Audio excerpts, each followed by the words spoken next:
Okay, hello everyone. I'm recording here a new lecture. This lecture will be for February the 12th. So if we remember correctly, I recorded February the 5th, defective boundaries, and then the 7th we had our midterm, and then this is the 12th here. And today we are going to talk about monuments.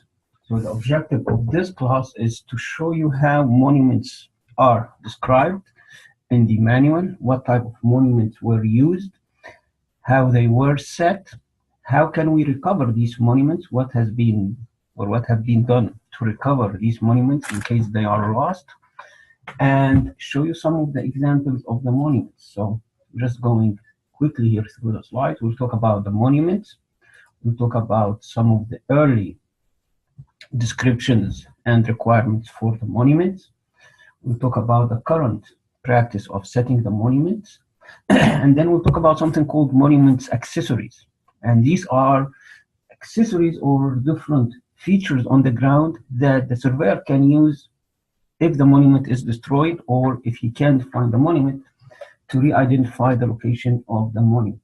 So that's basically the whole thing about it. Then I have some pictures for some of these monuments, at least some of the old ones. You'll see some nice old stones here. Okay, so let's get here to this slide, the first one. What is a monument? Well, first, there is a big difference, as we talked before, between a monument and a corner. And here I'm getting the text from the manual, and the text does say that there is a big distinguish, or you have to distinguish as a surveyor between a corner and the monument. So what's the corner? The corner is the theoretical location of the point. The corner is not monumented on the ground, so it's a point on the plat. You might have an actual physical feature that identify it, that will be called the monument. But if you don't have an actual object on the ground, then you don't have a monument, but you might have a corner. So to repeat this, theoretically, you will have corners for all different intersections. That's identified as a corner on a plat. Now, whether you have an object on the ground to mark this corner or no, then you either have a monument or you don't have a monument. If you have this physical feature on the ground, if you have a stone, if you have an iron pipe, if you have a wooden stake, then you have the monument placed in the ground. Otherwise, you just have a theoretical corner. And that's what it says here. The corner of the PLSS are those points that determine the boundaries or the intersections. This is the language of the manual, but could be the intersections also, of the various subdivisions representing the official plat. While the monuments have included the deposit, so something that has been physically on the ground of some durable memorial. We'll talk about what memorials are, because there is also some specs for what memorials will be. Or a marked wooden stake, or a post, or a stone, or an iron post, any of these. Or a tablet. We'll see all of these different things. That's what a monument is. Now, another important thing for surveyors, that's very important. For general public, the law does say that once a monument is set on the ground, it remains fixed in its possession forever, even if there is technical error. And we talked about this before, if you remember. Let me get the whiteboard here.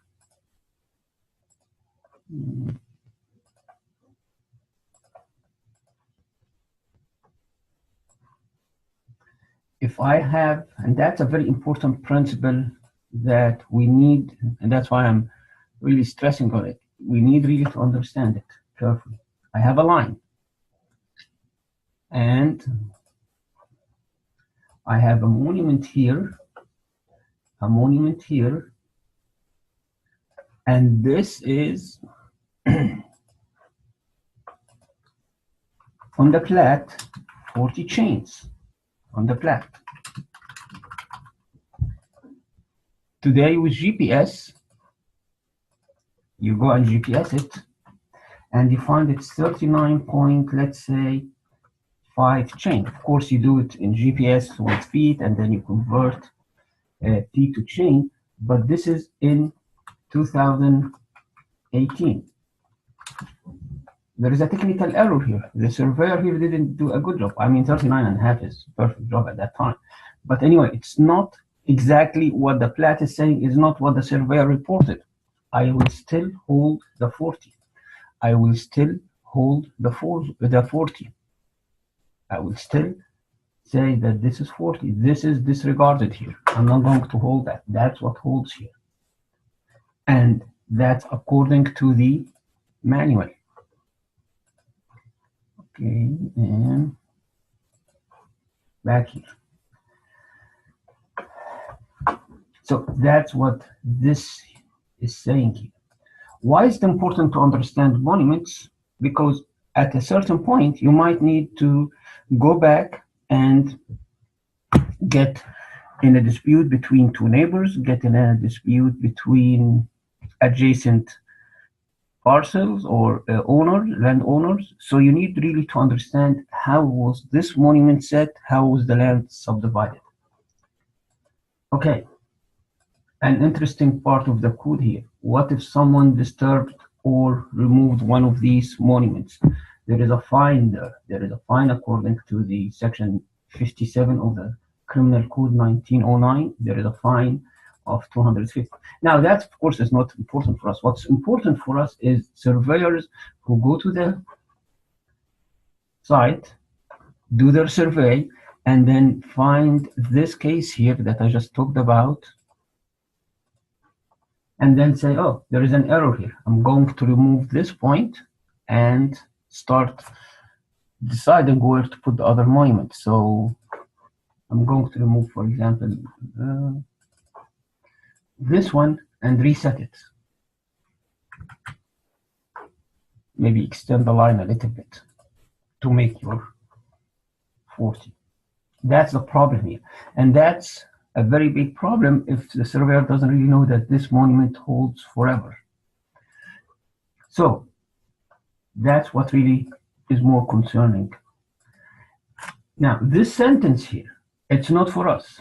This sentence here that I'm going to read first and then illustrate, it's for the government surveyors, not for local surveyors or private surveyors. If it's necessary to alter the condition of a previously established monument, what we should do here is move the monument, or the government surveyor will move the monument, but leaves the evidence of the original location. So what are these evidences? We'll talk about it in a minute here, but usually when we set a monument, here, old drawing, when we set a monument, let's say like this here, we tie it, this one should be shared here. We tie this monument to close by features. So for example, maybe there is a tree here, maybe there is another tree here. We tie it to these trees. So what the manual is saying here, if the government surveyor, and again, if the government surveyor is going to move this monument, he has to make sure that he still have the connections or the ties to the accessories or to the surrounding features, and not destroy them, because there might be cases or there might be later some disputes that we would need to get back and look at the actual location or the original location of the monument. So the monument could be carefully reconstructed or somehow moved, but without destroying the evidence which served to identify that position. That position is the original position. So that is the original position. Make sure as a government surveyor not to destroy the original position, because we might come back to it later. Okay. Another important point or section in the manual is section 4.5. The position of a corner monument, again, the monument, the physical monument or the physical object, is evidenced by the best accessories available. And here we have some sort of a hierarchical. So let's go back to the screen here and clear it. You go to the field, you find the monument. You find the monument, maybe the stone here. That holds, that's number one. That is what controls this position. What if you find the monument, so no evidence around it? What if you found the monument in place, so the monument in place, and then you find the accessories, the trees?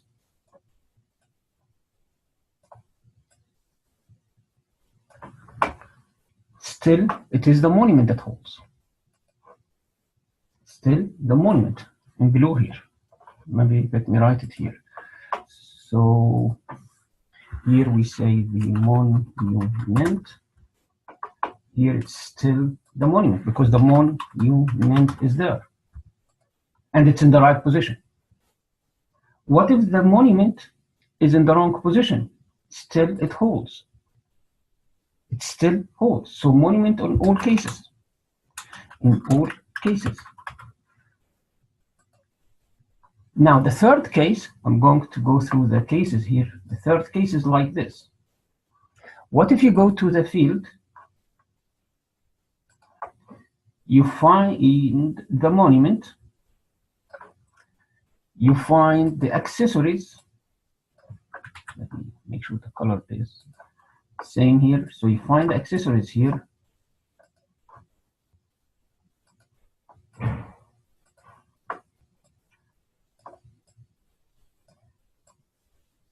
But the field notebook or the notes are saying that this distance, so in the field notebook, the distance is, let's say, between this tree and this monument is, let's say, 50 links.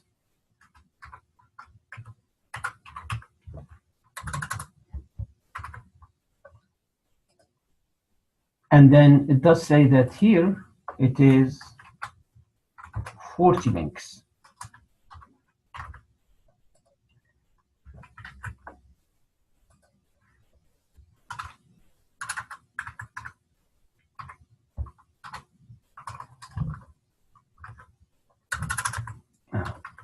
Anyway, okay. 40. And here 30. So that's what you find in the notebook. That's in the notebook. Now, in the field, you go to the field. So here is the field on the ground.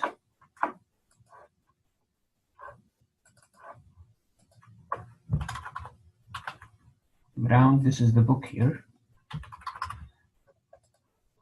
You retrace, meaning you go out and try to find these monuments, and you find that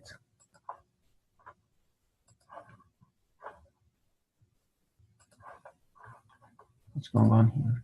Okay, the monument is here. The accessories are still there, but the distances are not what are described in the field notebook. So let's say this is in the field, it's 48 links, and maybe this one here is 41, and maybe this one here in the ground is 29. Which one should I go with? Should I go with the actual physical monument, or should I reconstruct the monument? According to the manual here, the monument holds. The monument control over the evidences, even if the distances do not match. Still, it's the actual physical monument, and that does make sense. That does make sense. But again, there are some cases where a surveyor will just say, well, it does say these distances here. The monument is in the wrong place. So here we still have the monument. Hold. Now, the other case is you go out and you don't find the monument. Then the evidences will hold.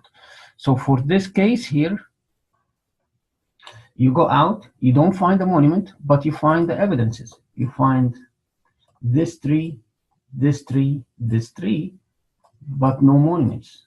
Now the accessories or the evidence will hold. Now you are going to reconstruct the monument in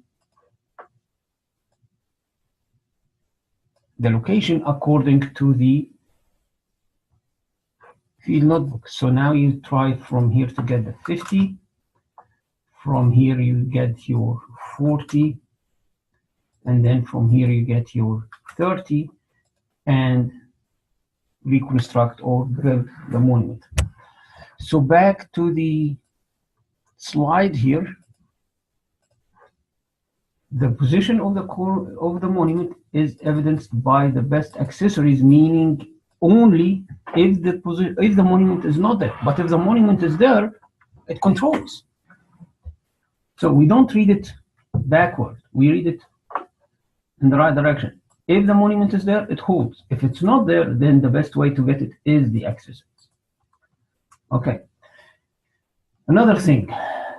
In section 4.6 here, the field notes relating to the establishment of a monument are introduced at the logical place where the true position of the corner is indicated. I'm putting this sentence here just to show you the importance of the field notebook.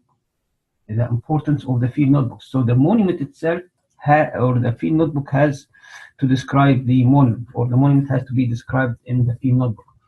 And the description should include the significance of its position, the type and dimension, the depth set in the ground, the marking on the monument, and the accessories around the monument, the accessories that you tied the monument to.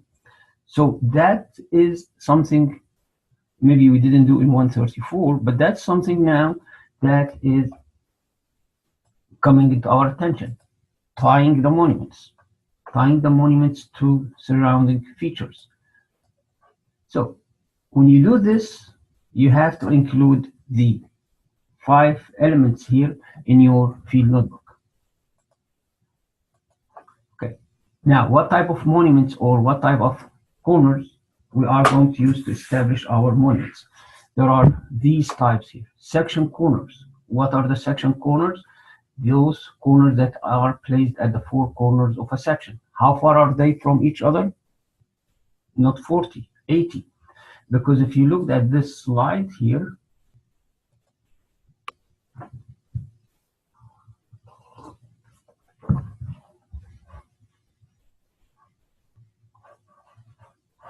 and we'll share the presentation here.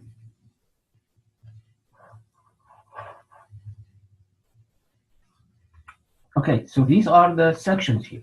Where are the section corners according to this definition? They are the blue circles here. These are all called section corners. They will be section corners, or they are section corners because they are at intersection of sections here. And when we mark them, they will be marked with labeling or with labels for the section corners. Okay, so that's why I did say here 80 chains. And they are placed on the north tier or the west range of a township close to the township or range line. Okay, now the next definition or the next type of corners are quarter section corners. And these are placed midway between section corners. So if you looked at this here, these are the red dots here.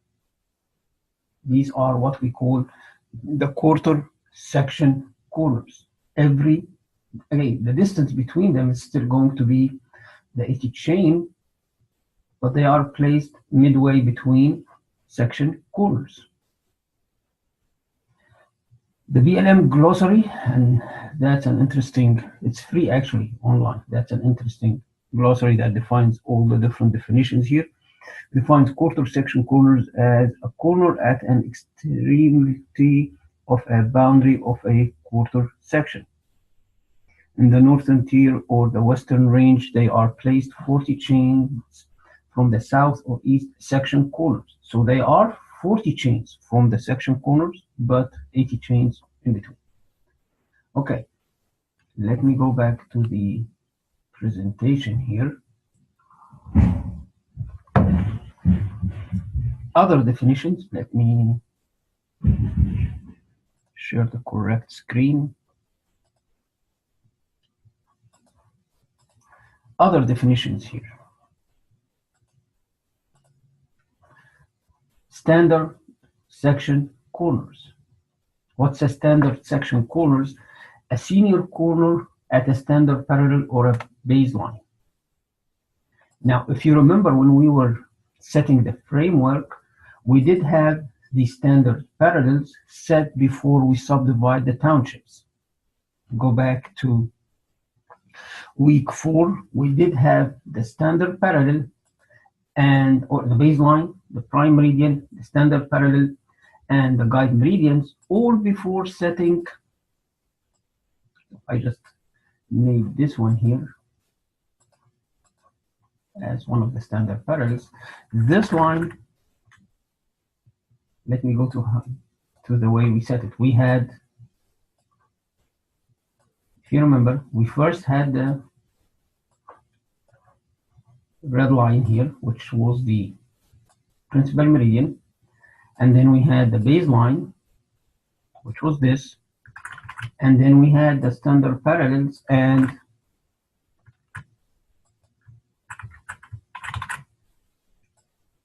somehow if I just average this here, the guide meridians, of course it's broken, but just for simplicity. So we had these before we start subdividing the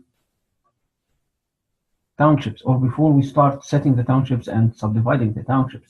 So that's why the word senior here is coming. A standard section corner will be already on a standard line, and that's why it's given seniority on other monuments. So that's why the word senior here. A senior corner on a standard parallel or a baseline. Any corner, any monument on these lines here will be senior to any other corners that will subdivide the township or make the subdivision of the quadrangle here, the township and the sections. So all these corners on these red lines are going to be senior to the other ones, because standard parallels are correction lines. The standard corners only govern the sections and the townships to the north and are marked SC here. That's another interesting thing. When we start, if you remember, when we start subdividing a township, like this township, we started in which direction? We started, yes, from south to north. So what was the governing line here? It was the south boundary of the townships. That was the governing line, and I'm going to highlight it here, let's say in green. So for the townships that are in blue here, that are highlighted in blue, the governing south line was the green line here.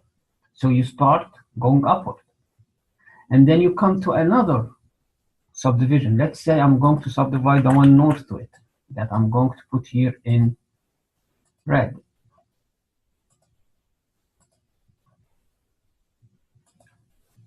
This one here. Where will be the governing line for this one?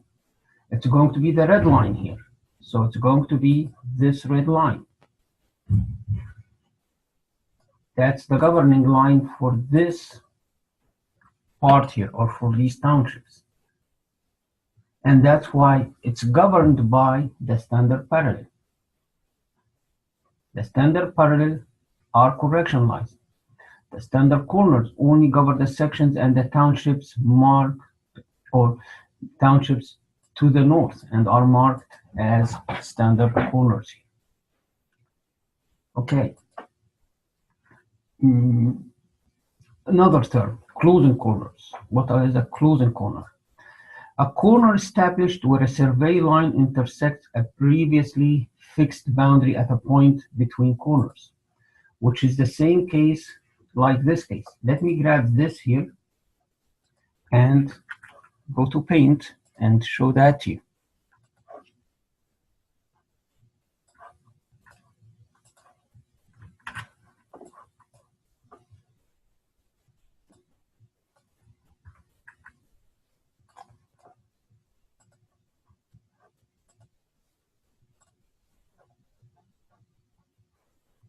Okay. So if you remember, again, putting our lines here, we had this line as the standard parallels. We had the baseline, and roughly, or first we had the principal meridian, and roughly I'm just going to draw the average here somehow. That's how we did this. Now, if you watched this carefully here, let me zoom in, maybe better. If you watched here, when I start, this is the baseline. When I start here, I'm going to start going in this direction. 40 chains, 40 chains, 40 chains, 40 chains. Oops. I'm going to hit a senior line. I'm going to intersect with a line that has been established before. What should I do? At this location, you are going to set a monument. Let me get it here. I'm going to set a new monument on the line, and that's going to be my closing corner. That's what is meant by this sentence here. A closing corner, a corner established where a survey line intersects a previously established boundary or a senior line to it. Where else? Another example. Let's come to this here. If you didn't get it the first time, let's try it this way. You already have the framework in red. Now we are building a new line. So you go 40 chains, 40 chains, 40 chains, 40 chains, all the way, all the way. Oops, you are intersecting a line. So you intersect here with a closing corner. That's what's meant by a closing corner. There are other cases for sure, but that's a very simple case. We've talked about it before, but here I'm trying to illustrate it much more because it's the definition of the monument. Here you set a monument for the closing corner and you mark it as a closing corner. So hopefully that illustrates the difference between a standard section corner and a closing corner. So one more time before we leave this, because again, I know it might be a little bit confusing. The difference between, the difference between a section, a standard section corner, or a standard corner, if you want to call it this way, and a closing corner. If this is the framework here, you do have the principal meridian, and you do have the baseline. That's what you have. And then you start monumenting your standard parallel. So you start putting monuments here. Let's put them in blue. So you have one here.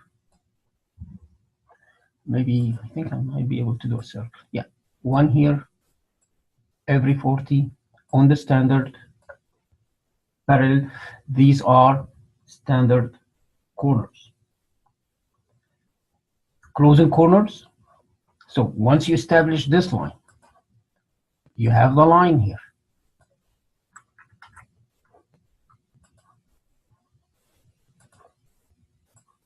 You have this line. What's next? Next, you start doing your guide meridians here. So you start doing a new set of monuments, let's say on this line. So a corner, a corner, a corner. These are normal corners or normal monuments. And then you come all the way to this area. Zooming to this area, what do we have in this area? We have a previously established line, a senior line. What should I do here? Here I should set a closing corner. Here I should set a closing corner. This is what a closing corner is. So a closing corner is still on the line, but it's only at the intersections. So hopefully that illustrates the concept here. Okay, back to my PowerPoint. PowerPoint share, okay.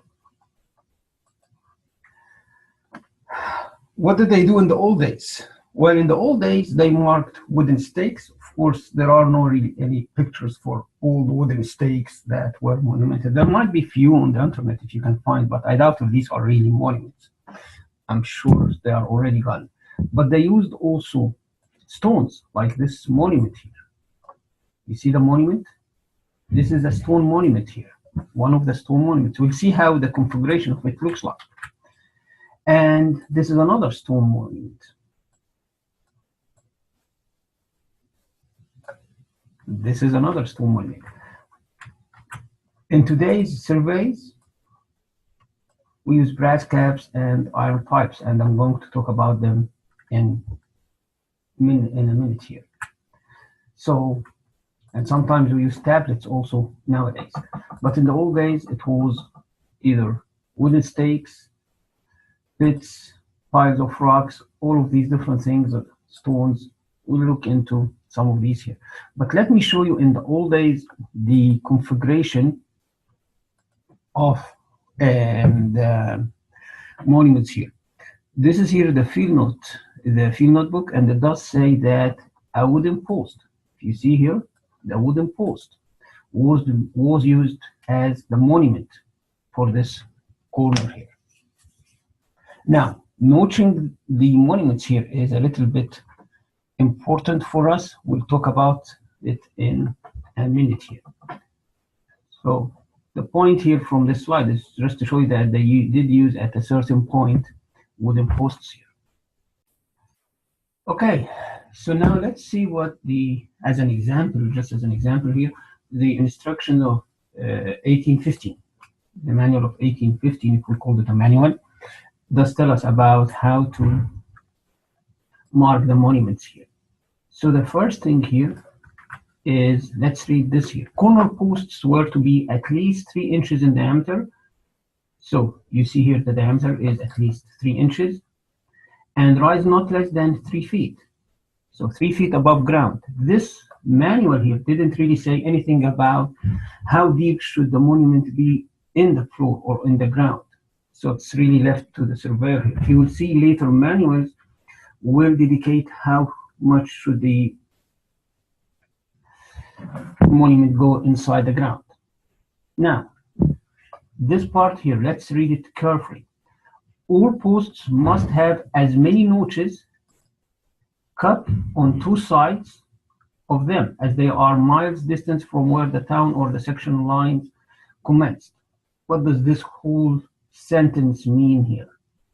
Let's take a look here. Let's take an example like this example here. Let's assume I have this monument between sections 21, 22, 27, 28. How will I mark this corner here? So I'm going to take this here into Paint and show that here. Oops, not this here. Let's copy, paste, and then share this Paint. So you see where the monument is. What are the governing lines or the governing boundaries for this township here? Yes, that is correct. It's the south line and the east line. So let's put them both in different colors here. So I have the south and the east lines as the governing lines here. Okay, how far is this monument first? How far is it from the governing south line, which is this distance here? That is 2 miles. So remember, that is 2 miles. And how far is it? Let me make it a little bigger here. 18. Okay. And how far is it from the east governing boundary or the east line? This distance here is going to be exactly 3 miles, 3 sections. So this is here 3 miles here. So how will I mark this monument according to the sentence that I just read? Let me try to draw the monument for you here, and let's take the first view here. Let's take a view that is looking north. So I'm going to look north to the monument. So I'm going to be behind the monument, facing the monument, looking north. This is where my eye is going to be for this section or for this view here. How will I mark it in this side according to the sentence I just read? So this is the monument. Wooden post, for example, look like this. How will I mark it? I am 2 miles away from the south governing line. So I should put 2 notches on the monument like this. That's what the manual is saying us. That's the sentence that I just read. 2 miles, meaning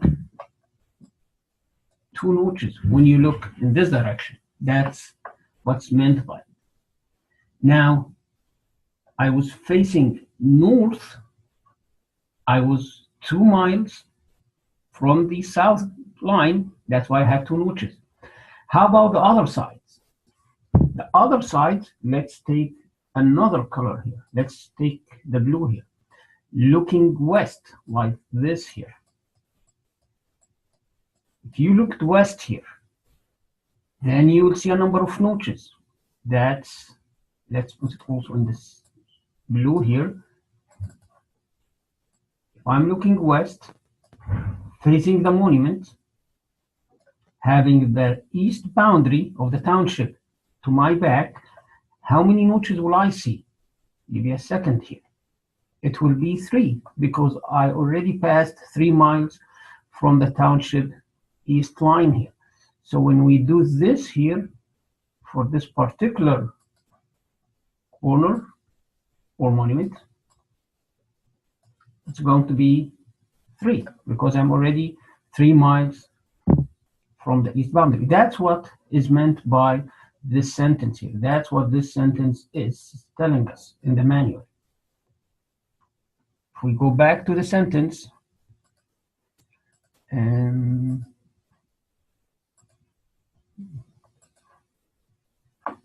that's what this sentence is telling us. As many notches on 2 sides as there are miles from where the township lines are. Okay, let's take a look at the one I have in the slide here as another example. I'll give you a second here to think about it. So when you look at this one, this is what corner is it or what monument? This is the southwest corner of section 1. So now we start, or you should start getting used to these terms. So the southwest corner of section 1. The southwest corner of section 1 is how many miles from the south and the east lines? Let's take a look here. Let's go back to paint. This is where, oops, share first.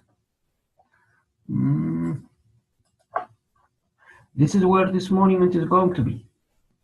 The new one, it's going to be here. The one I'm talking about. The southwest corner of section 1, which is the southeast corner of section 2, which is the northeast corner of section 12, which is the northwest corner of section 12 and the northeast corner of section 11. So this is our corner here. How many miles is this corner from the south line? That's 5 miles. And how many miles is it from the east line? That's 1 mile. So how will I mark this monument? That's what you see in this screen here. That's this monument here. It's 5 miles, so it should have 5 notches in this direction when you are looking north. And then when you look west, you are 1 mile. There is 1 mile to your back. So think about it usually as how many miles are in your back or to your back from the governing lines. So that's why I have one notch this way. Okay, and the manual also does say how to put these notches. So it does say here that the notch should be V-shaped, so not any type of notches, just to make sure we can distinguish them from other notches, plus they should be in the cardinal directions. So we, according to the 1815 manual, they shouldn't be in any direction. The manual also does say and does talk about the quarter section corners. It does say half-mile section posts are to be without any marks. So any quarter section corner shouldn't have any marks. So these ones here that I'm going to paint. What is paint?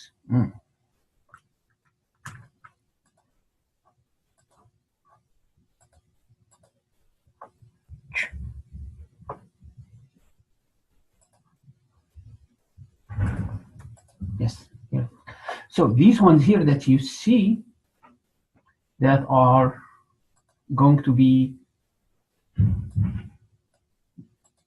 quarter section corners, the ones that I'm drawing here, should have no marks, according to the 1815 manual. Now, other manuals will have other way to mark them.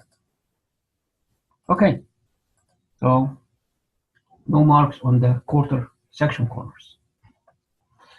And summarizing, V-shaped notches, cardinal direction, count how many miles to your back from the governing lines, and mark the monument. So the next thing here are monument accessories here. And the accessories are placed so that in case the monument is lost, we can re-establish the monument. Or for example, if you are looking for the monument, you can still use these objects that are surrounding the monuments to identify where the monument is. So it could be to help you identify and find the monument, or mainly if you lost the monument, then you can re-establish where the monument is. And there are different types of these accessories. I'll show you some of the definitions and some of the pictures here. The first one is what we call bearing tree. And the manual does specify how to mark and how to label the bearing trees. So it should be marked on the side facing the monument. So this is your monument here. It should be marked, if I just got the pen here, it should be marked in the side, talking about this one here in section 35. It should be marked in the side facing the monument. And it does have to say in which section it is. That's what you see here. It does say section 35. The other one does say section 26.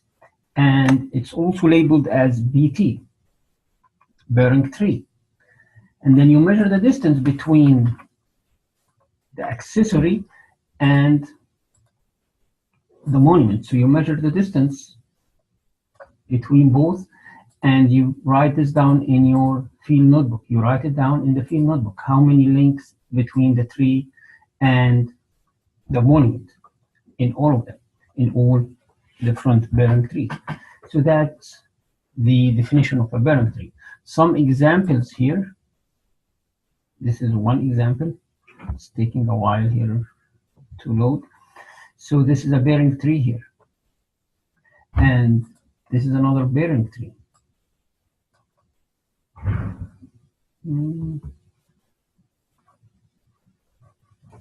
So these are examples for bearing trees here.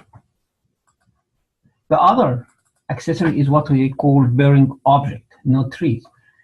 And the bearing object is a little different than a bearing tree. Tree is a tree. Okay, what is a bearing object? It could be a cliff, or it could be like something permanent on the side. It could be some stones that are permanently there. So that is the bearing object. And when you mark this here, you chisel it with an X, like this case here. And sometimes you could write or chisel XBO, meaning bearing object here, like what you see in this example here. I move this just to make sure you guys are getting. So this is XBO, chiseled on a north-facing lava block here. While this one here, you see the X marked on the rocks or the cliff. Okay, these are two examples for bearing objects here. Next is what the manual calls the mound of stone, and it does specify how big the mound should be. So the mound of stone erected as a corner accessory, so that's as a corner accessory, not as a monument, as an accessory, should be built as stable as possible, not less than 3 feet in diameter. And by the way, I'm not asking you guys to remember these numbers. How big should the mound of stone be? How deep should the monument be in the ground? How high should the monument or the pipe, for example, be? That's something you don't really need to memorize. Okay, so the mound should be not less than 3 feet in diameter at the base and 1.5 feet high. So that's how high it should be, 1.5 feet. And 3 feet in diameter at the base. That's an example here. Pits, actually the manual does say that we can use pits, but it discourages us from using it. Pits are poor accessories and rarely used in modern official surveys. No one really uses pits anymore because it deteriorates by the time here. But it does specify the dimensions for the pits in case you are going to use them. The next category is what we call intermediate monuments here. And if you remember, I talked about the pipes that are used right now. And when we use the pipes, or when the BLM is using the pipes here, they usually will just put a piece of magnet inside the pipe. So this way, if the pipe is lost, you can retrace and find the magnet with a metal detector. And that's what we call a memorial here. That's something called memorial. A memorial is any durable object that serves to identify the location of the monument.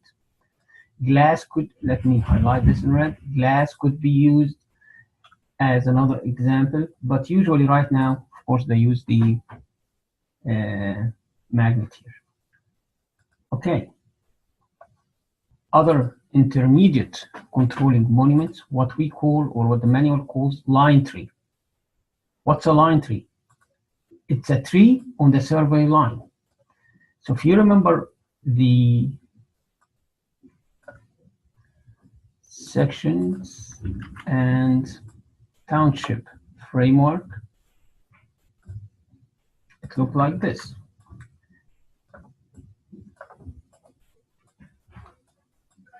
If you have any tree on this line, if you have a tree on the line here and you mark this tree to be used, that's what a line tree is. A tree on the survey line, not anywhere. So you can have trees anywhere. But these trees, as you see, because they are going to be marked in a certain way, these trees that are on the survey line are what the manual is referring to as a line tree. It has to be on the survey line. So I could ask you, what's the difference, regardless of how I will ask this, what's the difference between a line tree and a bearing tree? So you should know the difference. You don't really need to know the dimension, what type of trees are used, such things, but you should know the difference between these terms. Okay. Now, the line tree is marked with either a blaz or a hack. What is the difference between these two, or both? But there is a big difference between a blaz and a hack, and that's what I'm showing you in the next slide here. A hack is usually on a line tree. So now I need to go between both slides here. A hack marks a line tree. A blaz does not mark a line tree, but marks a tree close by. So let's look at this and see what we have here, just to illustrate the concept. So this is the line here. Do you see the line? This is our surveying line.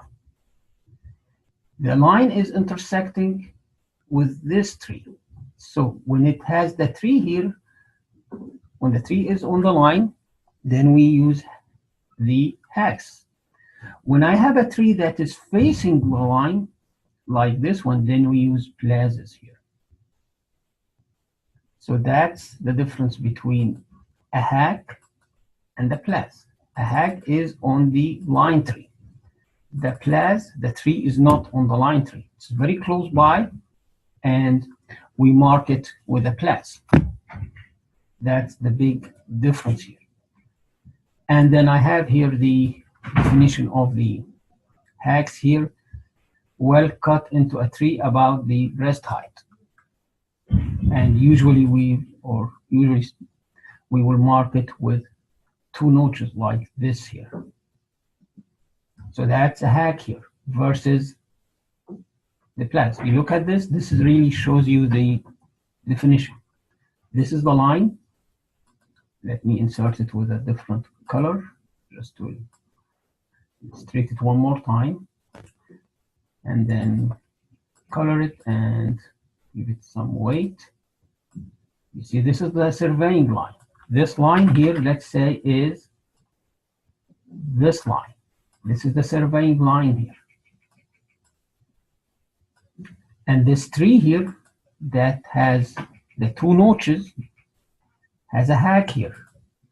This is the one.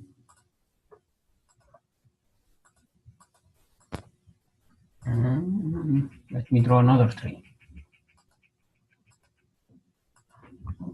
This is this one here.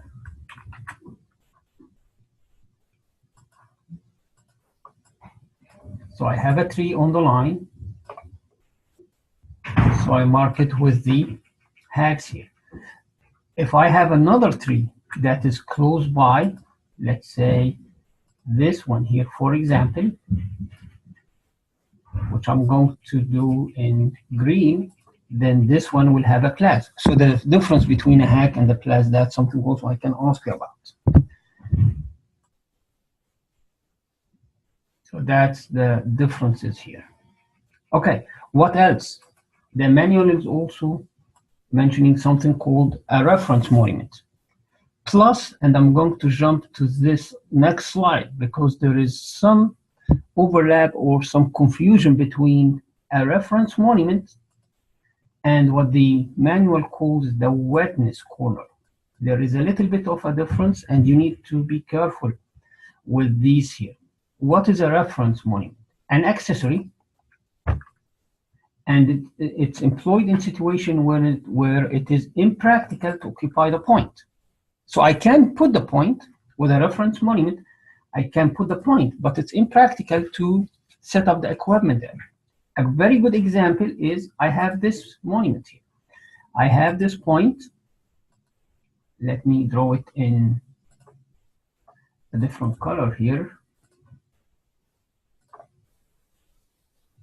That's in red. You see, I should have the monument here. It's impractical to set up the equipment and occupy the point and survey it. That's impractical. I wouldn't be able to do that. So what does the manual ask us to do? It asks us to set a reference monument, like the one in blue here. That's a permanent position I can set up on the sidewalk with my equipment and do the survey. So that's a reference monument. It's impractical. You still can do it. Highlighting this here. Bold it and underline it.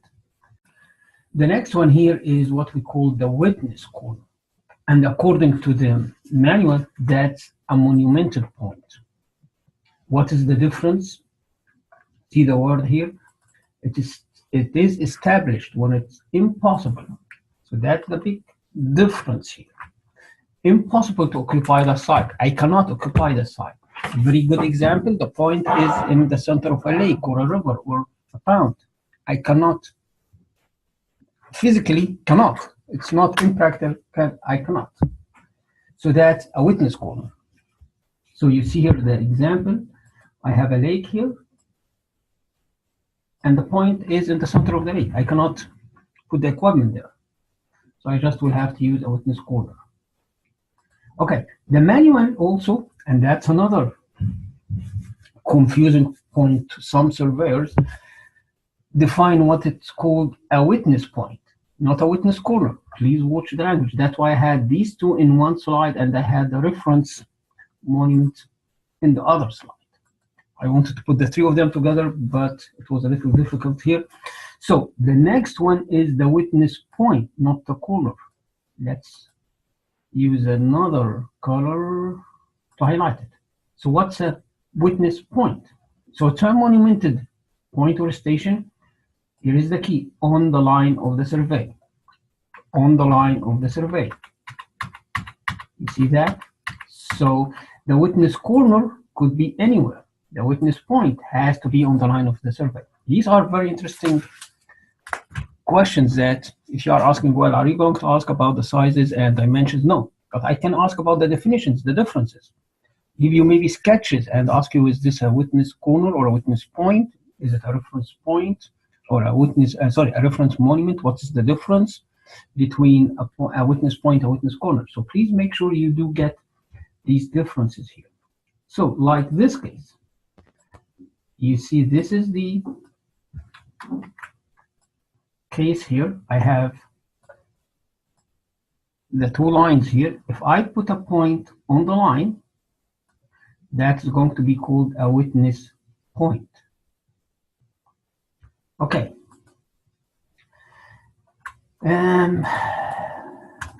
Okay, the next thing will be, there are two other type of monuments. Actually, there are more, but there is also what we call a mineral monument, and that's used mainly in mineral surveys.